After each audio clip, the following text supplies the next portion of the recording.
दोस्तों नमस्कार, this is Alok Tripathi. UP PCS revision batch में आपका बहुत बहुत स्वागत है।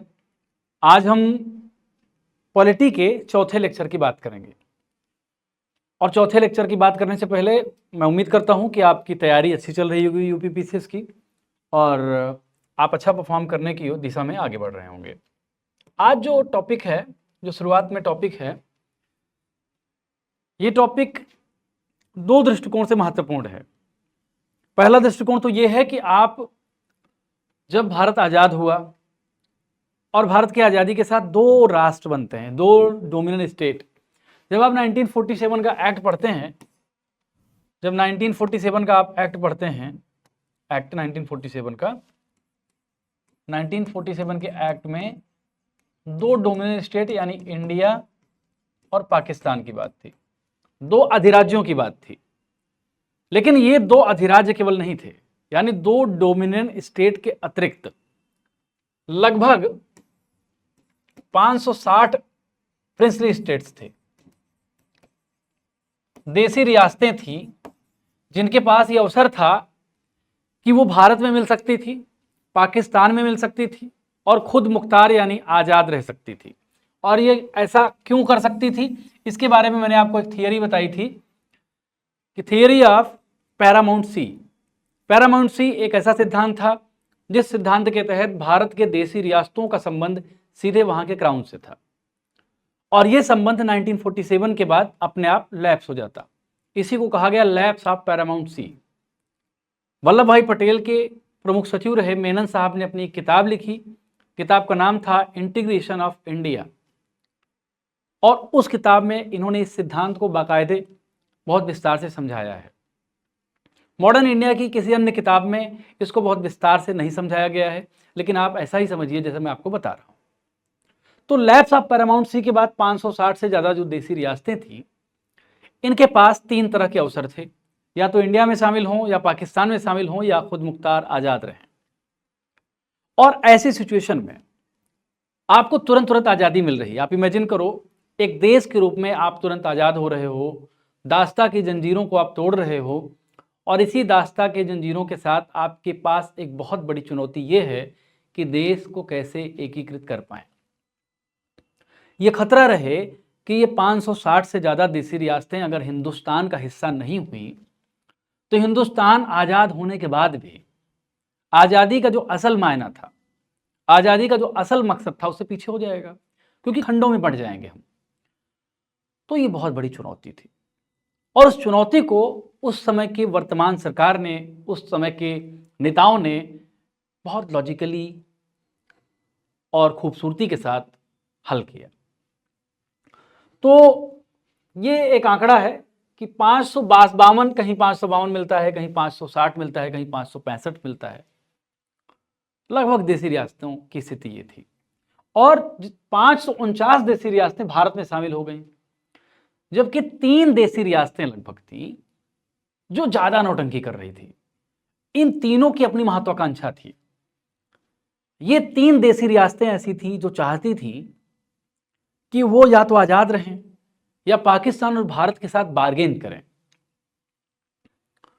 और इन देसी रियासतों में एक हैदराबाद था, जहां का शासक निजाम था, जूनागढ़ का एक शासक था, और जूनागढ़ की कहानी मैं आपको बताऊंगा तो आप हंसते हंसते लोटपोट हो जाओगे।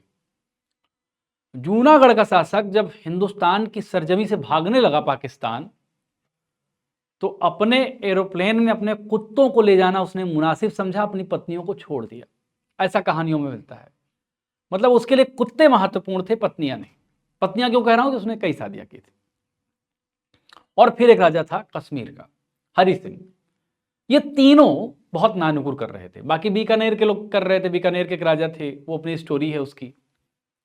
तो वल्लभ भाई पटेल ने साम दाम हर तरह की रीति अपनाकर इंडिया में रियासतों को मिलाया। भोपाल के राजा भी थोड़ी सी दिक्कत कर रहे थे, बीकानेर के थोड़ी सी प्रॉब्लम क्रिएट कर रहे थे, तो इन सब राजाओं को तो वल्लभ भाई पटेल ने अपने वाक कौशल और चातुर्य से मिलाया। लेकिन असल समस्या जो तीन देसी रियासतें थी, चाहे हैदराबाद हो, जूनागढ़ हो, कश्मीर हो, इन्होंने क्या किया, इन्होंने भारत में शामिल होने से साफ इनकार कर दिया। अब इन राजाओं के इनकार करने के जो पीछे रीजन है। जैसे आप जम्मू कश्मीर को देखेंगे, कश्मीर का जो राजा है भाई, पाकिस्तान भारत के बीच एक बफर स्टेट की तरह ये राज्य है। इसके राजा को लगता था कि इसकी ज्योग्राफिकल जो लोकेशन है ये बार्गेनिंग पावर उसको प्रोवाइड कर रही थी, यानी वो पाकिस्तान से भी बार्गेन कर सकता था, हिंदुस्तान से भी बार्गेन कर सकता था, और बफर स्टेट के रूप में एक आइडल स्टेट बनाने की संकल्पना, एक हाइपोथेसिस की थी वहां के राजा हरि सिंह ने। और जूनागढ़ जो कि गुजरात के पास था, वहां का राजा क्योंकि पाकिस्तान से बहुत नजदीक, तो इसकी भी अपनी महत्वाकांक्षा थी। और फिर हैदराबाद का निजाम था। तो इन तीनों को कैसे टैकल किया गया उसकी कहानी आप जानते हैं। लेकिन ये चैलेंजेस थे, ये चुनौतियां थी उस समय नए आजाद हुए भारत के समक्ष, और उसको धीरे धीरे टैकल किया गया। हरि सिंह को आपको पता है कि इंस्ट्रूमेंट ऑफ एक्सेशन के माध्यम से, विलय पत्र के माध्यम से, जूनागढ़ में जनमत संग्रह के माध्यम से, और हैदराबाद में कैसे ऑपरेशन पोलो के साथ साथ कैसी चीजें हुई, वहां के जो रजाकार थे उनसे भारतीय पुलिस सेवा या भारतीय सेनाओं का किस तरह से टकराव हुआ, ये सारी कहानी से आप वाकिफ हैं।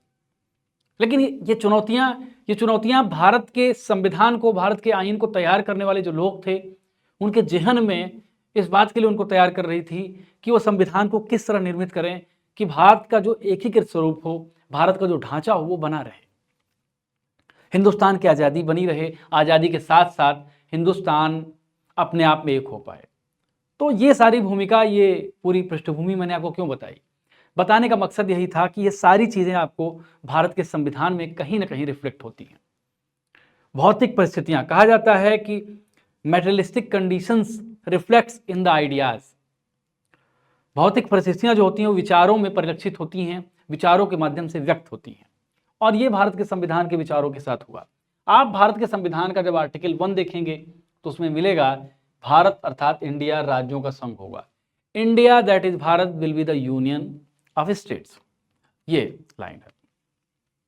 और फिर अनुच्छेद 2 किसकी चर्चा करता है? अनुच्छेद 2 क्या कहता है? भारतीय संघ में नए राज्यों के प्रवेश या स्थापना की संसद की शक्ति। ये संसद की शक्ति की बात कर रहा है कि अनुच्छेद 2 के तहत जो भारतीय राज्य में, भारतीय संघ में नए राज्यों का प्रवेश कैसे होगा, इसमें संसद की जो पावर होगी उसके बारे में चर्चा करता है।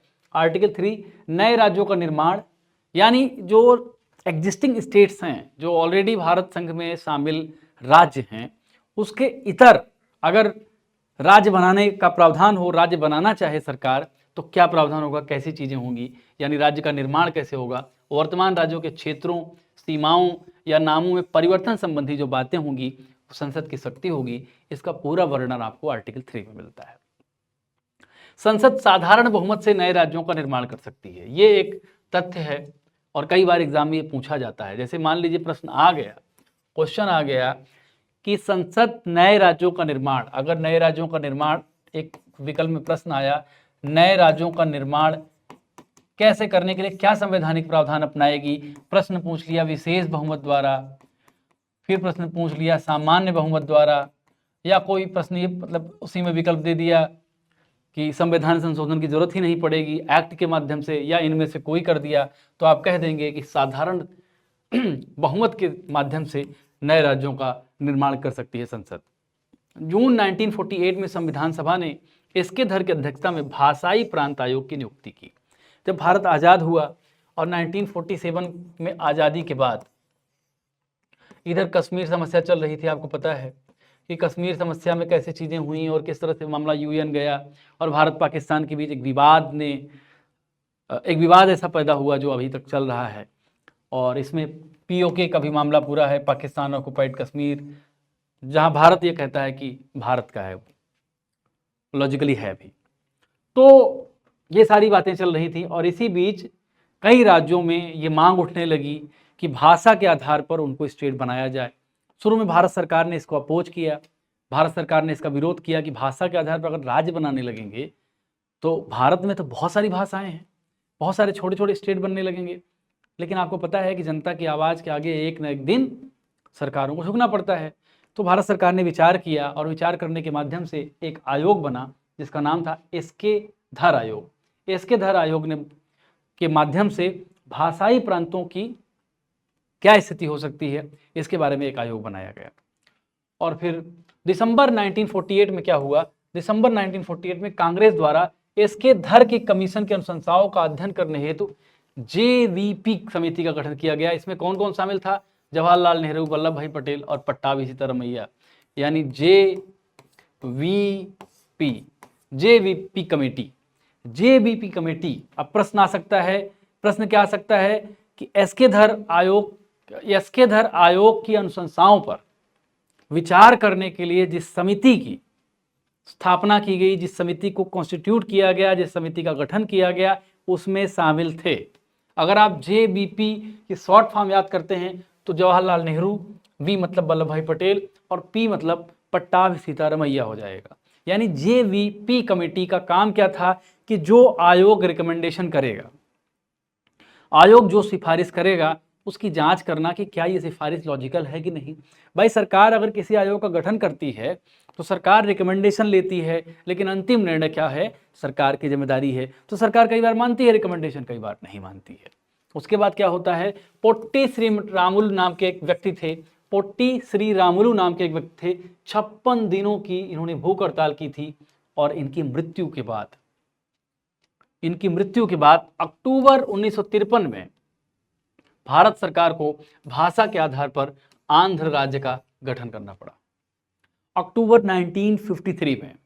और किसका परिणाम था ये इंपॉर्टेंट बात है, पोट्टी श्री रामुलु 56 दिन की हड़ताल पर बैठे। उसके बाद भारत सरकार ने झुककर आंध्र राज्य का गठन किया। आंध्र प्रदेश, जिसको आंध्र राज्य पहले कहा जाता था, भाषा के आधार पर गठित होने वाला पहला राज्य है। स्वतंत्रता के पश्चात जस्टिस फजल अली आयोग की अध्यक्षता में एक राज्य पुनर्गठन आयोग का गठन किया गया। कब किया गया, 1953 में। यानी ये पूछ सकता है कि फजल अली आयोग का संबंध किस विषय से है, 4 विकल्प पूछेगा तो आपको क्या कहना है, बताना है आपको पुनर्गठन आयोग है ये। इसके 2 अन्य सदस्य कौन कौन से थे, के.एम. पडिक्कर एवं H.N. कुंजरू, के.एम. पडिक्कर एवं H.N. कुंजरू। आगे बढ़ते हैं। अब कब गठन हुआ है, इसकी तिथि दी गई है। जैसे आंध्रा का गठन है तो इसका गठन सबसे पहला ऐसा है 1 अक्टूबर 53 में हुआ था, और गुजरात, महाराष्ट्र, बॉम्बे नाम के स्टेट से पृथककृत करके 2 स्टेट बनाए गए। 1 मई 1960 को इन दोनों राज्यों का गठन किया जाता है। नागालैंड का गठन किया जाता है 1 दिसंबर 1963 को। हरियाणा का गठन किया जाता है 1 नवंबर 1966 को। हिमाचल प्रदेश 25 जनवरी 1971। 3 राज्यों का एक साथ गठन, मणिपुर, मेघालय, त्रिपुरा 21 जनवरी 1972। सिक्किम का गठन 16 मई 1975। मिजोरम और अरुणाचल का गठन 20 फरवरी 1987। गोवा का गठन 30 मई 1987। छत्तीसगढ़ 1 नवंबर 2000। उत्तराखंड 9 नवंबर 2000। झारखंड 15 नवंबर 2000। तेलंगाना सबसे लेटेस्ट स्टेट है, इसको याद रखिएगा, 2 जून 2014। इन तीनों राज्यों के गठन के संदर्भ में कई बार प्रश्न आए हैं कि छत्तीसगढ़, उत्तराखंड और झारखंड 3 स्टेट ऐसे हैं जिनके बारे में मिलाने के लिए आ जाता है कि सबसे पहले कौन सा गठन किसका किया गया है, या मिलाने के लिए आ गया। तो इन तीनों राज्यों को सबसे ज़्यादा आप याद रखिएगा, छत्तीसगढ़, उत्तराखंड और झारखंड। तेलंगाना तो आप याद ही रख लेंगे क्योंकि सेपरेट है, सबसे नवीनतम है। अब हम बात करेंगे जो भारतीय संविधान का एक अति महत्वपूर्ण चैप्टर है, अति महत्वपूर्ण चैप्टर है भारतीय संविधान का। और ये चैप्टर आप समझिए अति महत्वपूर्ण मैं क्यों कह रहा हूं, क्योंकि भारतीय संविधान के बारे में आप जब जिक्र करेंगे तो फंडामेंटल राइट इसलिए महत्वपूर्ण हो जाता है क्योंकि फंडामेंटल राइट जो भारतीय संविधान का एक सबसे प्रमुख उद्देश्य है, फंडामेंटल राइट्स उस उद्देश्य की पूर्ति करता है, उस उद्देश्य की पूर्ति करता है। जैसे आप समझिए इस बात को, आपको पता है कि इंडिया एक लोकतांत्रिक देश है। कैसा देश है, लोकतांत्रिक देश, लोकतांत्रिक देश है, एक डेमोक्रेटिक कंट्री है, आपको पता है। और अगर इंडिया लोकतांत्रिक देश है, इसका मतलब क्या है, इसका मतलब है कि सरकारों का जो चयन होगा, सरकारों का निर्माण होगा, वो कौन करेगा। लोकतांत्रिक देश का मतलब क्या होता है कि सरकारों का जो निर्माण होगा वो जनता द्वारा होगा। हालांकि ये इनडायरेक्टली होता है, भारत जैसे विशाल काय लोकतंत्र में जनता द्वारा होगा। यानी ये सरकार कैसे होगी, ये डिसाइड कौन करेगा? ये अगर अब्राहम लिंकन के शब्दों में हम कहें तो by the people, for and from, ये चीज है। तो जनता जो है वो केंद्र में होगी, यानी सरकार की पूरी कार्यप्रणाली के केंद्र में अगर आप देखेंगे तो जनता केंद्र में होगी, और जनता का हित जो होगा वो सरकार का उद्देश्य होगा। क्या हित? जनता का हित। ये एक मूलभूत स्ट्रक्चर है। लेकिन आपको पता है कि एक कहावत है, power corrupts and more power more corrupts, यानी शक्ति आपको भ्रष्ट करती है और अत्यधिक शक्ति अत्यधिक भ्रष्ट करती है। जब सरकारों के पास पावर आती है, सरकारें अधिक शक्तिशाली बन जाती हैं, तो जिस जनता का हित उनका काम है वो कई बार इसको भूल जाते हैं, और कई बार जनता के जो के मूल चीजें हैं उसको वो वायलेट करते हैं, उसको भी प्रभावित करने का प्रयास करते हैं। और इस प्रभाव को, यानी स्टेट की शक्ति को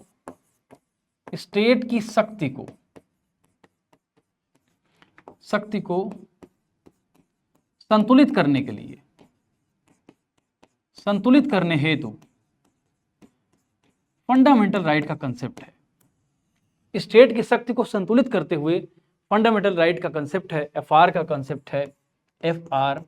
और किसी भी डेमोक्रेसी में एफआर जो होता है, फंडामेंटल राइट, ये बहुत बेसिक और इंपॉर्टेंट फिनोमिना है।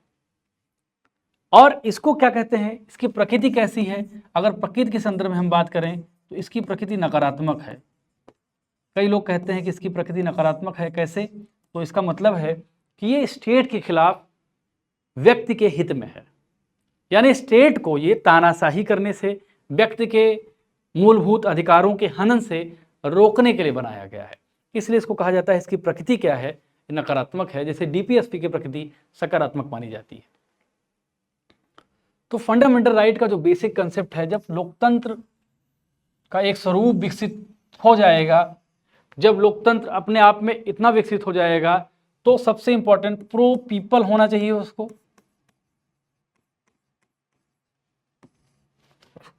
यानी जनोन्मुखी होना चाहिए। और प्रो पीपल होने के साथ साथ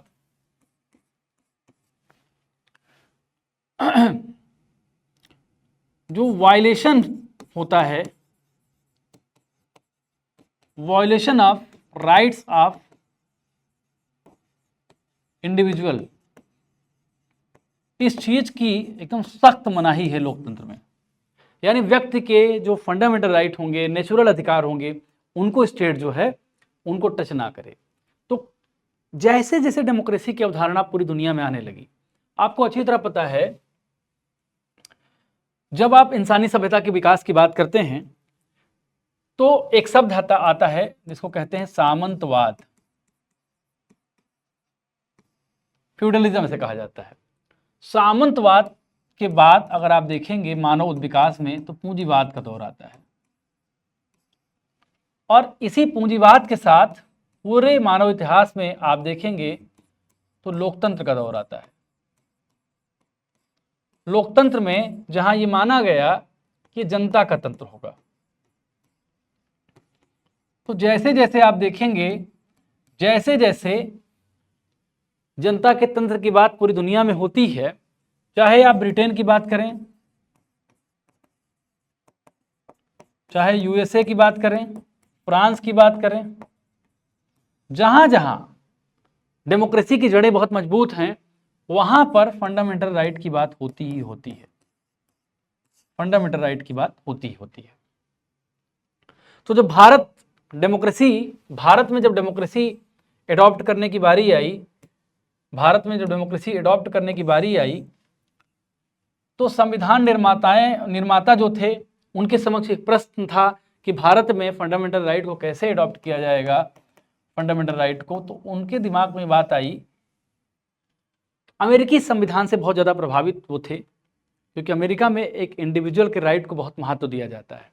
तो शुरुआत में 7 मौलिक अधिकारों की बात संविधान की जाती है, 7 मौलिक अधिकारों की बात की जाती है, जिसमें 7वां मौलिक अधिकार, जिसको संपत्ति का अधिकार कहा गया, वो भी एक मौलिक अधिकार था, जिसको बाद में संविधान संशोधन के माध्यम से आर्टिकल 300A में कर दिया गया। यानी राइट टू प्रॉपर्टी अब एक संवैधानिक अधिकार है, मौलिक अधिकार नहीं है। तो मौलिक अधिकार किसी व्यक्ति के विकास में कैसे सहायक होते हैं, जैसे मौलिक अधिकार का मतलब यह है कि डेमोक्रेसी के जो 3-4 बेसिक आधार हैं। जैसे डेमोक्रेसी में सबसे पहली बात तो अपनी बात रखने की आज़ादी। अगर आप डेमोक्रेसी में अपनी बात नहीं रख सकते, सरकार की आलोचना नहीं कर सकते हैं, तो क्यों कहेगी डेमोक्रेसी।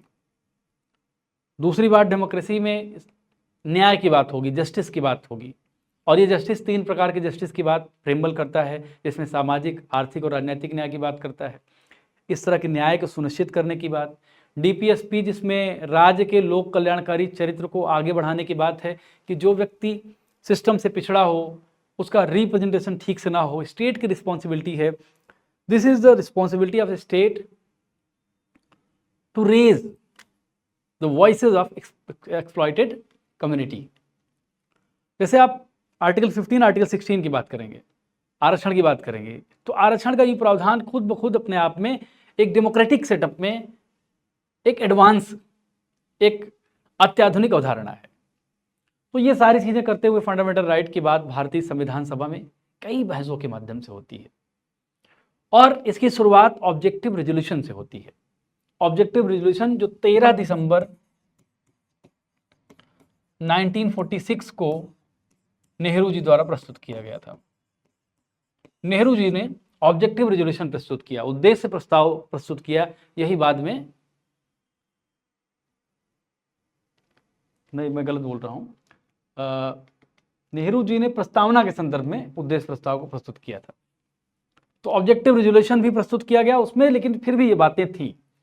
और फंडामेंटल राइट के संदर्भ में जो कांग्रेस थी, आप चाहे 1929 का अधिवेशन देख लें, चाहे 1930 के अधिवेशन, थोड़ा कंफ्यूजन हो रहा है उद्देश्य प्रस्ताव को लेकर, तो इसको आप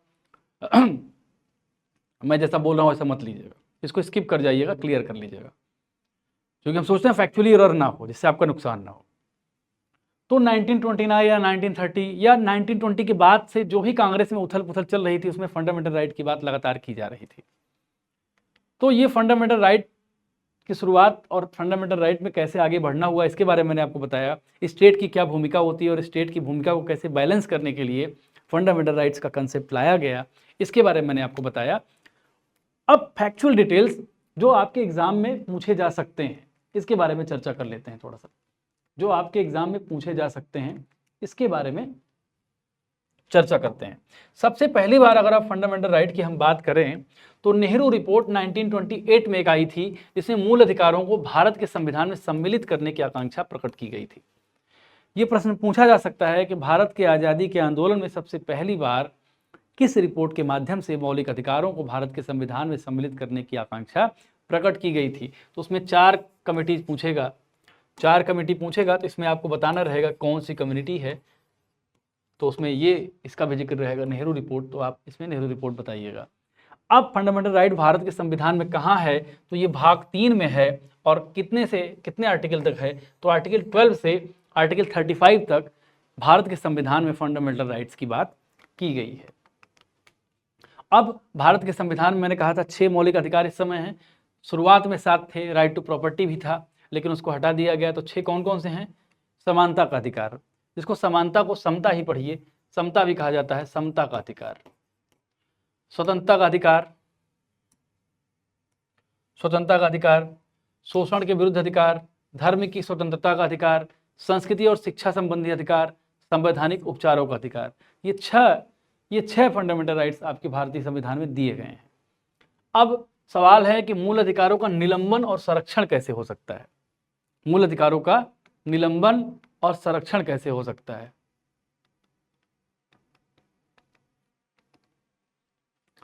अब जैसे आप कुछ मूल अधिकारों को आप जानते हैं, जैसे आर्टिकल 14 क्या है, आर्टिकल 14 क्या है, राइट टू इक्वलिटी है। आर्टिकल 15 क्या है, जिसमें ये कहा जाता है कि किसी के साथ स्टेट डिस्क्रिमिनेशन नहीं करेगा। किसके आधार पर? इसमें क्या बात की जाती है? एजुकेशनल इंस्टीट्यूशन में आरक्षण की बात करता है। आर्टिकल 16 नौकरियों में आरक्षण की बात करता है। आर्टिकल 17 जो है अस्पृश्यता के खिलाफ बात करता है। आर्टिकल 18 फिर है, आर्टिकल 19 है, राइट टू एक्सप्रेशन की बात करता है। आर्टिकल 20 डिटेंशन के खिलाफ बात करता है। आर्टिकल 21 राइट टू लाइफ की बात करता है। आर्टिकल 22 है, फिर आर्टिकल 23 है, फिर आर्टिकल 24 है, आर्टिकल 25 है जिसमें अल्पसंख्यकों की बात की जाती है, 26, 27, 28, 29, 30 है। तो कुछ महत्वपूर्ण आर्टिकल हैं जिनको आप जरूर समझ लीजिए, जान लीजिए, याद कर लीजिए। मैं आपको एक हिंट दे रहा हूँ, जैसे आर्टिकल 14 महत्वपूर्ण है, आर्टिकल 15, आर्टिकल 16 इसलिए महत्वपूर्ण है कि 103rd अमेंडमेंट के तहत इन्हीं दोनों आर्टिकल में संशोधन करके 15(6), 16(6) को जोड़ा गया था। आर्टिकल 19 महत्वपूर्ण है, और आर्टिकल 19 में राइट टू एक्सप्रेशन, जिसमें राइट टू स्पीच की बात की जाती है, इसमें कई सारे केस लॉज की बात की जाती है। ये एक महत्वपूर्ण चैप्टर है, महत्वपूर्ण अनुच्छेद है। फिर आर्टिकल 20 महत्वपूर्ण है, right to life is very important article in the Indian constitution. Article 25 है, फिर आर्टिकल 30 है, और आर्टिकल 32 है। इतने आर्टिकल आपको फंडामेंटल राइट्स के हिसाब से बहुत महत्वपूर्ण हैं। 1, 2, 1, 3, 1, 4, 5, 6, 7, 8, 9 आर्टिकल बहुत महत्वपूर्ण हैं। इनको आप जो है एक बार जरूर आप जो है इस रिवीजन बैच को आप इस वीडियो को देखिएगा, और वीडियो देख के TMH या कोई किताब जो आप पढ़ते होंगे, बेयर एक्ट होगा वो भी अच्छा है, आप इन आर्टिकल्स को एक बार देख लीजिएगा। अब मूल अधिकारों का निलंबन कैसे होता है और संरक्षण कैसे होता है, इसकी चर्चा करते हैं कि अनुच्छेद 352 के तहत आपातकाल की उद्घोषणा के प्रवर्तन की स्थिति में अनुच्छेद 358 और अनुच्छेद 359 के प्रावधानों के अंतर्गत ही मूल अधिकारों का निलंबन किया जा सकता है। ये बहुत इंपॉर्टेंट फैक्ट है, इसको समझिएगा। अब मूल अधिकारों के न्यायिक संरक्षण हेतु अगर अनुच्छेद 32 के अंतर्गत उच्चतम न्यायालय करता है, और अनुच्छेद 226 के तहत उच्च न्यायालय इसकी बात करता है। सर्वोच्च न्यायालय अथवा उच्च न्यायालय जो मूल अधिकारों के प्रवर्तन हेतु अनुच्छेद 32 और 26 के तहत कई विशेष आदेश जारी करते हैं, जिन्हें रिट कहा जाता है। रिट, अब रिटें कौन कौन सी हैं देख लीजिए। जैसे बंदी प्रत्यक्षीकरण है, इसके द्वारा न्यायालय किसी गिरफ्तार व्यक्ति को न्यायालय के सामने प्रस्तुत करने का आदेश देता है। यदि गिरफ्तारी का तरीका या कारण गैर कानूनी या असंतोषजनक है तो न्यायालय बंदी को छोड़ने का आदेश दे सकता है। परमादेश क्या होता है? यह आदेश तब जारी किया जाता है जब न्यायालय को लगता है कि कोई सार्वजनिक पदाधिकारी अपने कानूनी और संवैधानिक दायित्वों का पालन नहीं कर रहा है और इससे किसी व्यक्ति का मौलिक अधिकार प्रभावित हो रहा हो। मैंडमस केवल तब नहीं मिलता जब मौलिक अधिकार प्रभावित हों, यह किसी सार्वजनिक वैधानिक दायित्व के निष्पादन हेतु भी दिया जा सकता है। जैसे आप एक केस याद करिए, Tamil Nadu governor versus Tamil Nadu government. इसमें क्या हुआ था कि तमिलनाडु के जो गवर्नर साहब थे, कई सारे विधेयक जो तमिलनाडु विधायिका पारित कर रही थी उसको निलंबित कर दे रहे थे, कोई राष्ट्रपति के पास भेज रहे थे, तो कोई जेबी निषेधाधिकार जिसे जेबी वीटो कहा जाता है उसके समक्ष अपने पास रख ले रहे थे। तब भी जो है सुप्रीम कोर्ट ने मैंडमस जारी किया था, और मैंडमस के बारे में ये भी कहा था सुप्रीम कोर्ट ने कि ये मैंडमस, ये परमादेश राष्ट्रपति के खिलाफ भी जारी किए जा सकते हैं। परमादेश का मतलब है कोई भी ऐसा संवैधानिक अधिकारी जो अपने काम को ठीक तरह से नहीं कर रहा है उसके खिलाफ न्यायालय आदेश जारी कर सकता है। फिर है प्रतिषेध। प्रतिषेध का क्या मतलब होता है? जब कोई निचली अदालत अपने अधिकार क्षेत्र का अतिक्रमण करके किसी मुकदमे की सुनवाई करती है तो ऊपर की अदालतें या सर्वोच्च न्यायालय उसे ऐसे करने से रोकने के लिए प्रतिषेध आदेश जारी करती हैं। फिर अधिकार परीक्षा है। जब न्यायालय को लगता है कि कोई व्यक्ति ऐसे पद पर नियुक्त हो गया है जिस पर उसका कोई कानूनी हक नहीं है, न्यायालय अधिकार परीक्षा आदेश के द्वारा उस पर काम करने से रोक सकता है। फिर उत्प्रेषण है। जब कोई निचली अदालत या सरकारी अधिकारी बिना अधिकार के कोई कार्य करता है तो न्यायालय या सर्वोच्च न्यायालय उसके समक्ष विचाराधीन मामले को उससे लेकर उत्प्रेषण द्वारा उसे ऊपर की अदालत को हस्तांतरित कर देता है। इतनी रेटें हैं जो बहुत महत्वपूर्ण हैं। आपातकाल और मूल अधिकार को देखते हैं। संविधान के अनुच्छेद 352 के तहत युद्ध या बाह्य आक्रमण के कारण राष्ट्रपति द्वारा आपातकाल की उद्घोषणा किए जाने पर अनुच्छेद 358 के तहत अनुच्छेद 19 में वर्णित मूल अधिकार स्वतः ही निलंबित हो जाते हैं। केवल 2 आर्टिकल ऐसे हैं जो किसी कीमत पर निलंबित नहीं किए जा सकते। ये आर्टिकल 20 है और आर्टिकल 21 है। ये 2 आर्टिकल ऐसे हैं जिनको आपातकाल के दौरान भी निलंबित नहीं किया जा सकता है। भारतीय संविधान में 44वें संविधान संशोधन के माध्यम से अनुच्छेद 20 और 21 के अंतर्गत प्राप्त मूल अधिकार को निलंबित नहीं किया जा सकता है।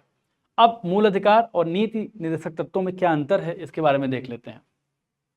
इधर मौलिक अधिकार है, इधर नीति निर्देशक तत्व हैं। इसमें भारतीय संविधान के भाग 3 में है ये उल्लिखित हैं, और इनका जिक्र जो है वो भाग 4 में मिलता है, और ये जो है 12 से 35 हैं, और ये जो है 36 से 51 है।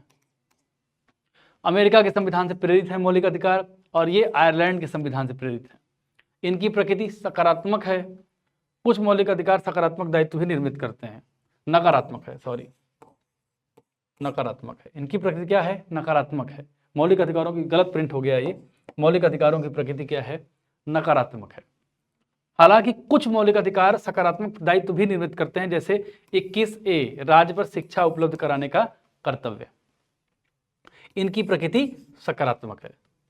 अब ये वाद योग्य हैं, यानी अगर इनका ठीक तरह से चीजें नहीं मैनेज हो रही हैं तो आप न्यायालय के पास जा सकते हैं और कह सकते हैं कि स्टेट आपके इन अधिकारों को वायलेट कर रहा है, स्टेट आपके इन अधिकारों को वायलेट कर रहा है, और ऐसा वायलेट करके आप स्टेट के खिलाफ जा सकते हैं।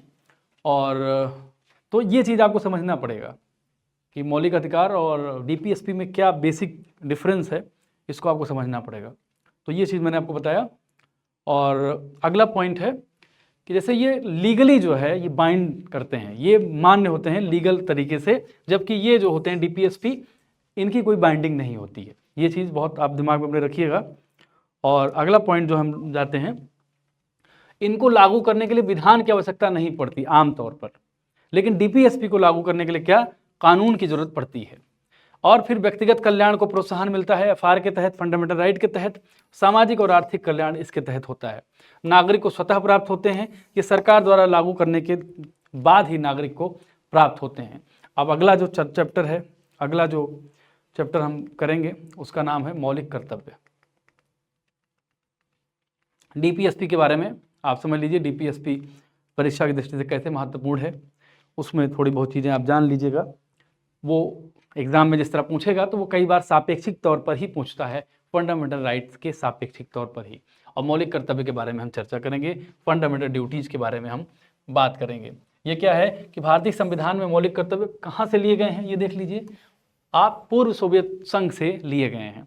किसकी कमेटी की रिकमेंडेशन पर? तो सरदार स्वर्ण सिंह समिति की संस्तुति के आधार पर 42वें संविधान संशोधन के माध्यम से भाग 4 का के तहत इनको जोड़ा गया है। वर्तमान में भाग 4 के अनुच्छेद 51 का के तहत मौलिक कर्तव्यों की कुल संख्या 11 है, जबकि मूलतः इनकी संख्या कितनी थी? 10 थी। 11वां मौलिक कर्तव्य 86वें संविधान संशोधन अधिनियम 2002 के द्वारा जोड़ा गया है। मौलिक कर्तव्यों को प्रभावी बनाने के लिए वर्ष 1999 में जे.एस. वर्मा समिति का गठन किया गया था। किसका गठन किया गया था? जे.एस. वर्मा समिति का गठन किया गया था। अब कौन कौन से कर्तव्य हैं ये जान लीजिए। क्या कर्तव्य होगा? संविधान का पालन और उसके आदर्शों, संस्थाओं, राष्ट्रध्वज और राष्ट्रगान का आदर। स्वतंत्रता के लिए हमारे राष्ट्रीय आंदोलन को प्रेरित करने वाले उच्च आदर्शों को हृदय में संजोना। भारत की संप्रभुता, एकता और अखंडता की रक्षा करना और उसको अक्षुण्ण बनाए रखना। देश की रक्षा और आह्वान किए जाने पर राष्ट्र की सेवा करना। भारत के सभी लोगों में समरसता और समान भ्रातृत्व की भावना का निर्माण करना, जो धर्म, भाषा और प्रदेश या वर्ग पर आधारित सभी भेदभाव से परे हो, ऐसी प्रथाओं का त्याग करना और स्त्रियों के सम्मान के विरुद्ध हो। हमारी सामाजिक संस्कृति की गौरवशाली परंपरा का महत्व समझना और उसका परिरक्षण करना। प्राकृतिक पर्यावरण की, जिसके अंतर्गत वन, झील, नदी और वन्यजीव हैं, रक्षा करना, उसका संवर्धन करना और प्राणी मात्र के लिए दया भाव रखना। वैज्ञानिक दृष्टिकोण, मानववाद, जिज्ञासा, सुधार की भावना का विकास करना। सार्वजनिक संपत्ति को सुरक्षित रखना, हिंसा से दूर रहना। व्यक्तिगत और सामूहिक गतिविधियों के सभी क्षेत्रों में उत्कर्ष का सतत प्रयास करना, जिससे राष्ट्र निरंतर आगे बढ़ते हुए नई ऊंचाइयों को छू सके। यदि माता पिता संरक्षक हैं तो 6 से 14 साल के लिए आयु के लिए शिक्षा की बात करता है। ये जो है फंडामेंटल ड्यूटीज हैं। अब हम एग्जीक्यूटिव में चलेंगे। एग्जीक्यूटिव में चलें उससे पहले थोड़ी बातचीत। जब हम सरकार की बात करते हैं तो सरकार की जब हम बात करते हैं तो सरकार तीन भागों से मिलकर बनती है। 3 भागों से मिलकर बनती है। विधायिका,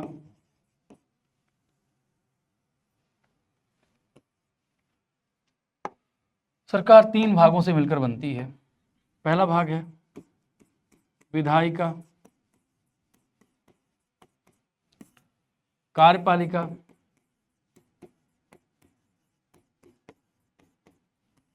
न्यायपालिका।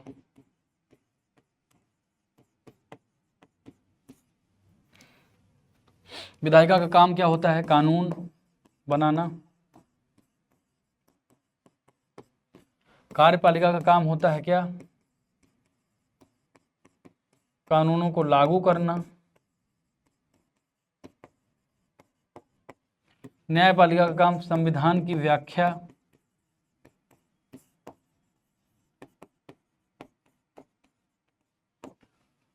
कानूनों की वैधता को जांचना,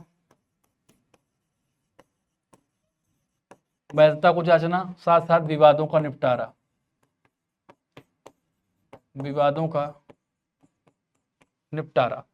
हम अब बात करने क्या चल रहे हैं, हम इसकी चर्चा करने चल रहे हैं, कार्यपालिका। और कार्यपालिका में आप समझिए जो सेंटर होता है, सेंटर में कार्यपालिका का जो चीफ होता है, संवैधानिक मुखिया होता है, वो होता है प्रेसिडेंट, संवैधानिक मुखिया कहा जाता है इसको। और ये भारत के संविधान के भाग 5 में है। संवैधानिक मुखिया प्रेसिडेंट होता है और वास्तविक जो मुखिया होता है वो होता है पीएम और उसकी कैबिनेट या काउंसिल ऑफ मिनिस्टर, जो आप कह लीजिए, ये चीज है। प्रेसिडेंट को कहा जाता है डी ज्योर चीफ, नाम मात्र का, इसको कहा जाता है डी फैक्टो चीफ। भारत की संसदीय प्रणाली है, इसलिए भारत की कार्यपालिका का जो चयन किया जाता है वो भारत की विधायिका यानी संसद के माध्यम से किया जाता है।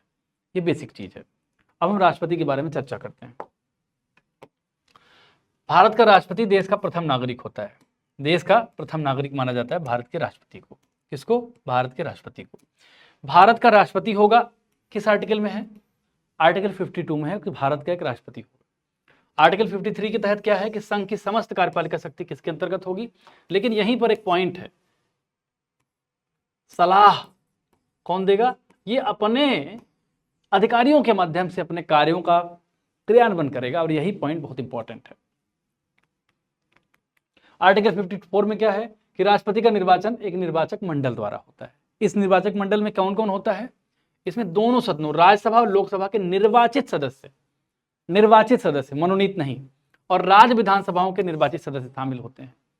अब 70वें संविधान संशोधन अधिनियम 1992 के द्वारा दिल्ली और पुदुचेरी विधानसभाओं के निर्वाचित सदस्यों को भी निर्वाचक मंडल में शामिल किया गया है। राष्ट्रपति के निर्वाचक मंडल में जम्मू कश्मीर संघ और विधानसभा के निर्वाचित सदस्यों को भी शामिल नहीं किया गया है। हालांकि जम्मू कश्मीर राज्य के रूप में उसकी विधानसभा के निर्वाचित सदस्य निर्वाचक मंडल में शामिल थे जब यह पूर्ण राज्य था और विशेष दर्जा इसको प्राप्त था।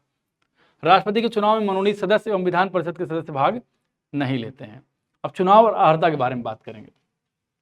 अगर राष्ट्रपति चुनाव के संदर्भ में कोई विवाद हो जाए तो इसका जो समस्त फैसला होता है ये उच्चतम न्यायालय में होता है और उसी का फैसला अंतिम होता है।